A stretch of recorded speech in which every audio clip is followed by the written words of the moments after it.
Nagsimula na nitong Sabado ang bagong programa ng SMNI para sa mga tumatakbong kandidato ngayong 2025 elections. Ang sukatan, the senatorial interviews, Karapat Dapat Ka Ba?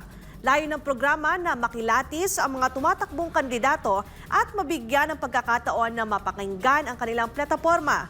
Hindi maitago ng unang batch ng mga tatakbo sa pagkasenador ang kanilang nararamdamang tuwa at pasasalamat dahil sa kanilang pagdalo sa naturang programa. Narito ang balita ni Carlo de la Peña. Mahalagang malaman ng bawat Pilipino ang layunin ng bawat kumakandidato sa posisyon ngayong papalapit na ang halalan sa Pilipinas. Kaya naman ngayong 2025 ay binuong muli ng Sunshine Media Network International ang programang susukat sa kakayanan ng mga nagnanais na maihalal ng taong bayan. At sa mga unang kandidatong kumasa sa hamon ng SMNI sa pilot episode ng programang sukatan, the senatorial interviews, Karapat Dapat Ka Ba? Ay isang malaking pagkakataon na maibahagi ang kanilang plataporma, pananaw sa mga mahahalagang issue at mga mithiin para sa bansa. Bagamat hindi bahagi ng format ng programa ang hindi pagbibigay ng advanced questions, ay hindi pinalagpas ni One Rider Party's Representative Bonifacio Busita ang pagkakataon na sagutin ng direkta ang mga tanong base sa mga kasalukuyang issue na kinakaharap ng mga Pilipino.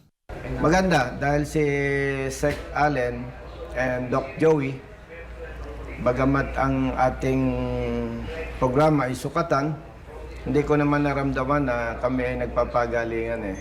No? Napakagaling, iba sila, very professionals. No?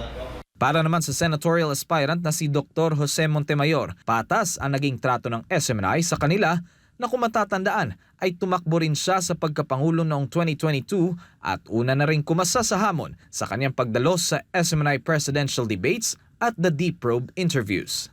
Nagpapasalamat po ako sa SMNI for this very comprehensive approach in asking us, not only comprehensive but fair approach in asking us what are the issues of the day and how are you going to solve the issues of the day. So, bilang isang kandidato po, no, huwag niyo po kalimutan na Dr. Atty. Joey Montemayor, nagpapasalamat sa SMNI for they have given us this very rare opportunity na hindi mo makikita sa ibang stasyon. Pero this is the best time for us to be interviewed. Why? Kasi nasa krisis po ang ating bansa.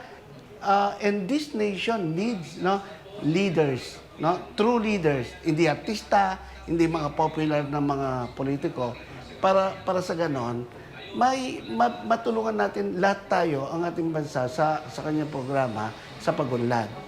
Malaki rin ang pasasalamat ni dating chairperson ng National Commission on Indigenous Peoples o NCIP na si Allen Capuyan sa pagkakataong ibinigay sa kanya na malaman ng mga Pilipino ang kanyang hangarin para sa bayan.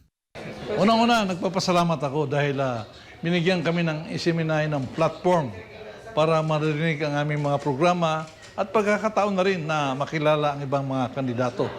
Para sa akin, kung kaming mga 60 plus na candidates ay talagang may mga ayos na programa, ay para sa akin napakasaya po na kinamdamin.